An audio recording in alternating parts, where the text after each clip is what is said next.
ସଂକୀର୍ତ୍ତନ କଳାକାରମାନେ ଗ୍ରାମୀଣ ସଂସ୍କୃତିକୁ ପରିପୁଷ୍ଟ କରିଥାନ୍ତି। ରାଜେନ୍ଦ୍ର ପତି। କଳା ଓ କଳାକାର ହିତୈଷୀ ମହାମଞ୍ଚ ନିଖିଳ ଓଡ଼ିଶା ବରିଷ୍ଠ କଳାକାର ମହାସଂଘ ତରଫରୁ ସଂକୀର୍ତ୍ତନ କଳାକାର ବୈଠକ ମହାସଂଘ ମହାସଚିବଙ୍କ ସ୍ଥାନୀୟ ବାଲାଜୀ ପେଣ୍ଠ ସାହିସ୍ଥିତ ବାସଭବନ ପରିସରରେ ଅନୁଷ୍ଠିତ ହୋଇଯାଇଛି। ମହାସଚିବ ସୁଭାଷ ଚନ୍ଦ୍ର ସାହୁ ରୋଶନଙ୍କ ଅଧ୍ୟକ୍ଷତାରେ ଅନୁଷ୍ଠିତ ଏହି ବୈଠକରେ ଯାତ୍ରା ଜଗତର ବର୍ଷୀୟାନ କଳାକାର ମଞ୍ଚମୋହନ ରାଜେନ୍ଦ୍ର ମୋହନ ପତି ମୁଖ୍ୟ ଅତିଥି ଭାବେ ଯୋଗ ଦେଇ ସଂକୀର୍ତ୍ତନ କଳାକାରମାନେ ଗ୍ରାମୀଣ ସଂସ୍କୃତିକୁ ପରିପୁଷ୍ଟ କରୁଥିବା ହେତୁ ସେମାନେ ଧନ୍ୟବାଦାରହ ବୋଲି ଉପସ୍ଥିତ କଳାକାରମାନଙ୍କୁ ଉଦ୍ବୋଧନ ଦେଇ ସରକାର ସେମାନଙ୍କୁ ମାନ୍ୟତା ଅନ୍ୟାନ୍ୟ କଳାକାରଙ୍କ ଭଳି ମାନ୍ୟତା ପ୍ରଦାନ କରିବା ସହିତ ସମସ୍ତ ସୁବିଧା ସୁଯୋଗ ଯୋଗାଇ ଦେବା ଉଚିତ ବୋଲି ମତ ବ୍ୟକ୍ତ କରିଥିଲେ। ମହାସଂଘ କୋଷାଧ୍ୟକ୍ଷ ମହେନ୍ଦ୍ର କୁମାର ସାହୁ ସ୍ୱାଗତ ଭାଷଣ ଓ ଅତିଥି ପରିଚୟ ପ୍ରଦାନ କରିଥିଲେ।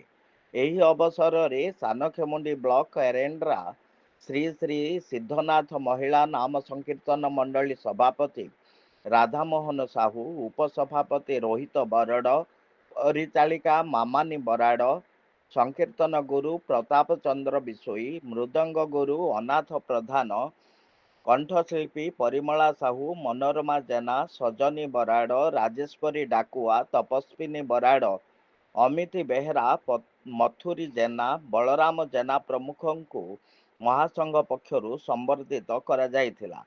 କାର୍ଯ୍ୟକ୍ରମ ପରିଚାଳନାରେ ସୁମତି ସାହୁ, ସୁଜାତା ସାହୁ, ଜି କାମରାଜ ପାତ୍ର, ଦୀନବନ୍ଧୁ ପାତ୍ର ପ୍ରମୁଖ ସହଯୋଗ କରିଥିବା ବେଳେ ପରିଶେଷରେ ବଳରାମ ବେହେରା ଆନୁଷ୍ଠାନିକ ଧନ୍ୟବାଦ ଅର୍ପଣ କରିଥିଲେ।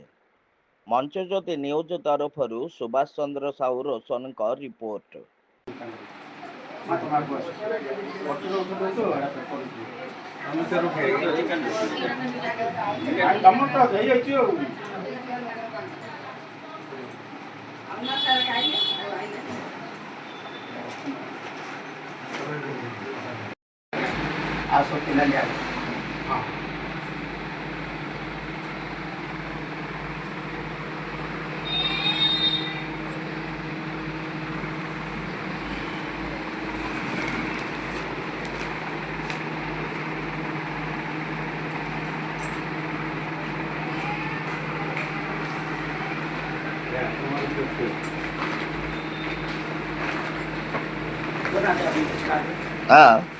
ହଉ କରିବା ତାଙ୍କ ଆସନ୍ତୁ କରିବା।